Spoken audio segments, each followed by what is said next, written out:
महिलाओं को रखने लायक नहीं है रेवाड़ी का वन स्टॉप सेंटर। रेवाड़ी पहुंची हरियाणा महिला आयोग की चेयरपर्सन रेणु भाटिया ने वन स्टॉप सेंटर का किया निरीक्षण। कहा, मुझे नहीं लगता यह भवन महिलाओं के लायक।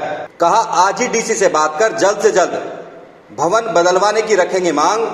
वन स्टॉप सेंटर में मनोवैज्ञानिक व कानूनी सलाहकार नहीं होने पर भी जताई नाराजगी। कहा, वन स्टॉप सेंटर, नारी निकेतन, महिला निकेतन होने चाहिए एक ही बाउंड्री वॉल में। वन स्टॉप सेंटर में कर्मचारी नहीं मिलने के सवाल पर कहा, दी जाएगी कड़ी हिदायत। कहा, विधवा बोलने की जगह अन्य नाम पर सरकार कर रही है विचार। नमस्कार, दैनिक साथी के डिजिटल प्लेटफॉर्म में आपका स्वागत है। हरियाणा महिला आयोग की चेयरपर्सन रेणु भाटिया बुधवार को रेवाड़ी पहुंची। चेयरपर्सन ने सबसे पहले शहर के ट्रॉमा सेंटर के सामने स्थित वन स्टॉप सेंटर का निरीक्षण किया। इस दौरान रेणु भाटिया ने यहाँ के भवन को देखकर नाराजगी व्यक्त की। उन्होंने कहा कि यह भवन महिलाओं को रखने लायक ही नहीं है। चेयरपर्सन के द्वारा जिला सचिवालय में महिलाओं से संबंधित 19 शिकायतें भी सुनी जाएंगी। बता दें कि महिला आयोग की चेयरपर्सन रेणु भाटिया पहली बार चेयरपर्सन बनने के बाद रेवाड़ी पहुंची थी, जहां पर उन्होंने सबसे पहले महिलाओं के लिए बनाए गए वन स्टॉप सेंटर का निरीक्षण किया। वन स्टॉप सेंटर अधिकारियों से उन्होंने सभी जानकारी जुटाई व सभी खामियों को दूर करने के भी निर्देश दिए। वन स्टॉप सेंटर में लंबे समय से मनोवैज्ञानिक व कानूनी सलाहकार नहीं होने पर भी नाराजगी व्यक्त करते हुए उन्होंने कहा कि आज ही डीसी से बात कर दोनों सलाहकारों की नियुक्ति कराई जाएगी। इसके अलावा महिलाओं के लिए अन्य सुविधाएं व विधवा महिलाओं के लिए भवन सहित तमाम सुविधाओं को लेकर महिला आयोग की चेयरपर्सन रेणु भाटिया ने विस्तार से बात रखी। उन्होंने वन स्टॉप सेंटर में कार्य करने वाले अधिकारियों व कर्मचारियों की भी प्रशंसा की। अब महिला आयोग की चेयरपर्सन से ही सुनाते हैं उन्होंने क्या कहा। आज रेवाड़ी के वन स्टॉप सेंटर का निरीक्षण था, क्योंकि यहाँ पर हेयरिंग्स भी रखी हैं और आयोग ने तय किया है कि जिस भी डिस्ट्रिक्ट में जाएंगे वहाँ पहले वन स्टॉप सेंटर विजिट करेंगे, क्योंकि कनेक्टेड है, और उसके बाद हेयरिंग्स रखेंगे। तो उस नाते यहाँ पर मैंने विज़िट किया, लेकिन मुझे काम सुनकर इनका बहुत अच्छा लगा कि बहुत मेहनत कर रहे हैं, लेकिन स्थान देखकर मुझे बहुत निराशा हुई। और मैं जिस डिस्ट्रिक्ट में भी जा रही हूँ, मैं प्रायोरिटी पे ये रखती हूँ कि वन स्टॉप सेंटर एक ऐसा स्थान है जहाँ पर हम किसी महिला को या किसी बेटी को लाते हैं, या वो मजबूरीवश हमारे पास 3, 4, 5 दिन रुकती है, तो एटलीस्ट वो स्थान अप्रोचेबल हो, वो स्थान सुविधाजनक हो, और उसमें पूरी सुविधाएं जो हमें मजबूरी में उन बच्चियों को देनी होती हैं वो हम उनको प्रॉपरली दे सकें। यहाँ का स्थान मैंने देखा, एक तो फर्स्ट फ्लोर पे है, दूसरा बहुत कंजस्टेड और छोटा है। मैं तो जो है नमन करती हूँ यहाँ के अधिकारियों को जो इसमें गुजारा कर रहे हैं। इन्होंने मुझे बताया कि इनको स्थान दूसरी जगह मिल गया है सरकारी तौर पर, परंतु आज मेरी डीसी से बैठक थी जो थोड़ा सा डिले हो रही है।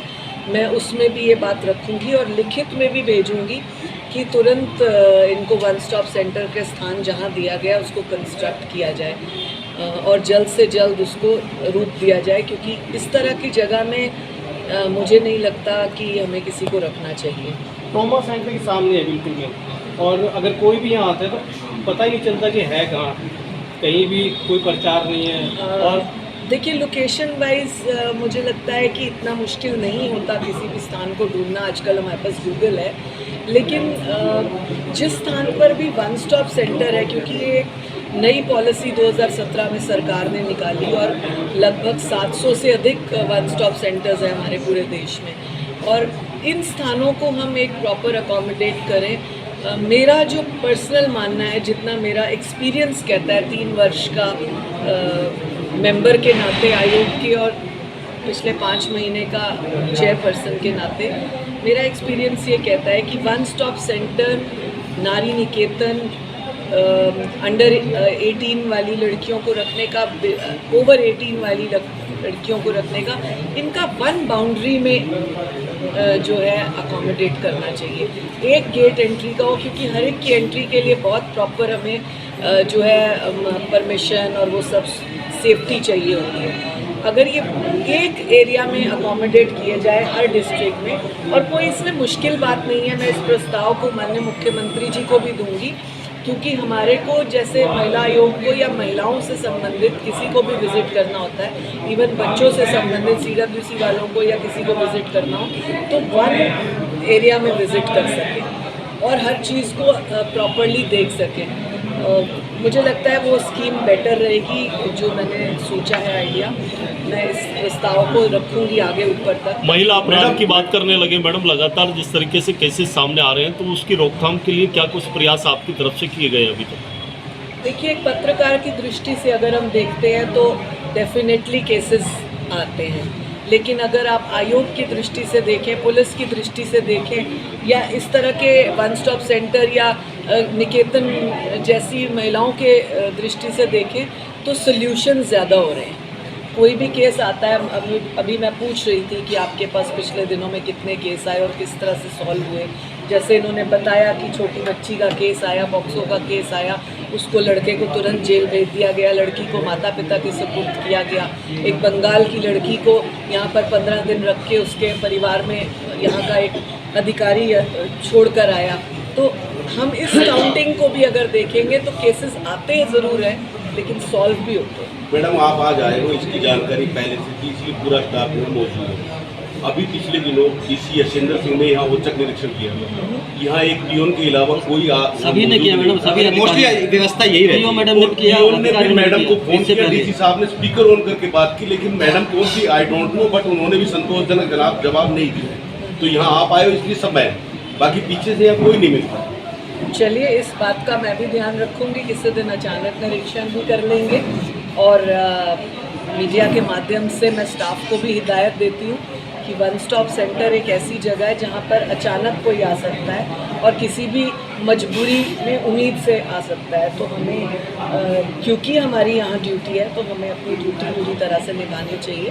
हम आगे से लापरवाही ना बरतें। सिक्योरिटी गार्ड एक फीमेल पर्सन और एक पीएन हमेशा रहती है। मैम, आपने तमाम वो दावे किए कि एक यहाँ पे लंबे समय तक साइकोलॉजिकल काउंसलर की बात करें या फिर लीगल काउंसलर की बात करें, दिव्यांग को आना हो तो कैसे आएगा? क्या आप इसके लिए कुछ है प्रावधान यहाँ पे? तो दिव्यांग महिला कोई आ गई उसको आना है? सीढ़ी वाली बात हाँ, आप कैसे कर आ रहे हो ना, सकते हैं? इसीलिए मैंने आते ही ये बात बोली कि मैं संतुष्ट नहीं हूँ, ऊपर से क्योंकि नीचे एक तो होना फर्स्ट फ्लोर ऊपर से कंजस्टेड है। अभी मैंने यहाँ पर टॉयलेट की व्यवस्था भी देखी, वो भी बहुत कंजस्टेड। तो कहने का अभिप्राय ये है कि हमें इसमें बहुत सुधार करने की आवश्यकता है, जिसको जल्द से जल्द हम करेंगे। मैम, लीगल काउंसलर बेहद जरूरी होता है, लीगल काउंसलर साइकोलॉजिकल के होता लिए है पीड़िता के लिए। जी आपसे पूर्व मेरी जब बात हो रही थी तो लीगल काउंसलर और एक साइको काउंसलर दोनों के लिए मुझे इन्होंने कहा और मैंने अपनी स्टाफ को कहा है कि आज ही तुरंत DC को मेल कर दे कि हमें ये तुरंत प्रभाव से चाहिए,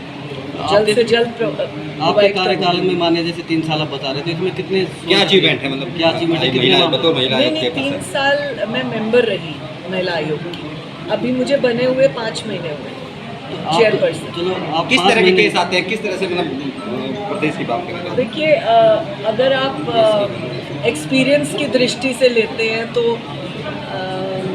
मेरा लगभग 30 वर्षों से महिलाओं के लिए काम करने का शौक़ है। तो ये मेरे लिए एक टैग ज़रूर है, एक पोस्ट ज़रूर है, लेकिन मैं इस तरह के कार्य शुरू से करती रही हूँ। इसलिए मुझे महिलाओं की प्रॉब्लम्स, महिलाओं के लिए क्या सुविधाएं होनी चाहिए, कहाँ होनी चाहिए, किससे अप्रोच करना है, इसका एक्सपीरियंस पुराना है। रही बात महिला आयोग के चेयरपर्सन बनने के बाद की, डेफिनेटली जब आपको सरकार कोई पद देती है, कोई मौका देती है, तो आप अधिक से अधिक काम कर पाएँ, अपनी भी कार्यकुशलता को उसमें पूरी तरह से ढाल पाएँ और सुविधाओं का प्रयोग करके भी महिलाओं को सुविधाएं दे पाएँ। ये एक मेरा पैशन रहेगा और मैं प्रयास करूँगी कि पूरे 3 वर्षों तक जितना अधिक से अधिक, जैसे ये वन स्टॉप सेंटर्स हैं, नारी निकेतन है, महिला निकेतन है, या फिर रेड क्रॉस के वर्किंग हॉस्टल्स हैं, ऐसे स्थानों को मैक्सिमम सुधार कर पाएँ। इससे अधिक मुझे ज़्यादा चिंता मेरे मन में विडो महिलाओं की है।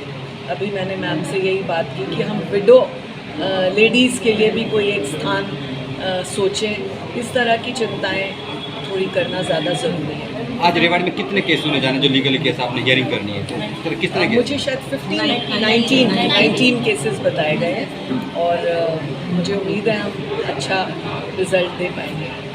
वैसे स्टेट में सिर्फ 2 ही जगह है विधवा और निराश्रित महिलाओं के होम बनने के लिए अपना, जिसमें एक रिवाड़ी और एक सिरसा 2 ही है। तो रिवाड़ी की जगह फाइनल हो चुकी है सेक्टर 8 के कॉर्नर के ऊपर और उसकी फाइल चल रही है, वो भी जल्दी बन जाएगा। इसका भी हम नाम बदलने का प्रयास कर रहे हैं कि किसी भी महिला को हम विधवा नाम से संबोधित न निराश्रित करके महिलाओं के लिए। उसको निराश्रित महिला, निराश्रित भी क्यों, हम उनको आशा दे रहे हैं, हम उनको एक नई किरण आशा की देंगे, तो उनके आश्रम का भी कुछ अच्छा सा नाम करके देंगे। जगह फाइनल होगी, वो भी जल्दी बन जाएगा।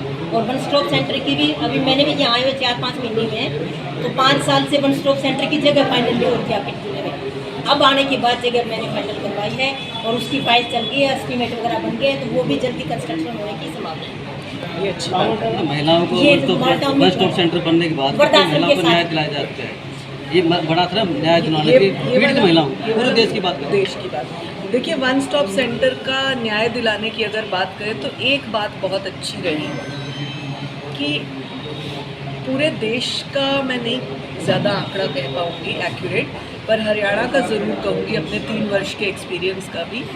जहाँ जहाँ पर भी वन स्टॉप सेंटर में कोई महिलाएं आई, जैसे एज अ मेंबर, क्योंकि मेरा निवास फरीदाबाद में है, तो फरीदाबाद के वन स्टॉप सेंटर में बंगाल से, साउथ के कई एरियाज से लोग बेटियों को काम के लिए ले आते थे, डोमेस्टिक सर्वेंट के तौर पे। कईयों के साथ अन्याय हुआ, वो वन स्टॉप सेंटर में हमारे पास आई, उनको हमने प्रॉपर उनके घर तक छोड़ा। जिन लोगों ने उनके साथ दगा किया शादी के नाते या उनको काम दिलाने के नाते और दुर्व्यवहार करवाते रहे, उनको हमने सलाखों के पीछे पहुंचाया। तो वन स्टॉप सेंटर में जब बच्ची आ जाती है, वो वापस अपने परिवार तक सुरक्षित पहुंच जाए, ये एक हमारा प्रॉमिस रहता है कि हम उसको इस तरह से कर पाएँ। ये हमने कोशिश की है कि मैक्सिमम, मुझे ध्यान भी नहीं है कि 1 या 2 कौन से ऐसे केसेस होंगे जिनमें बच्चियां घर नहीं पहुंच पाई, लेकिन मैक्सिमम बच्चियां घर पहुंची।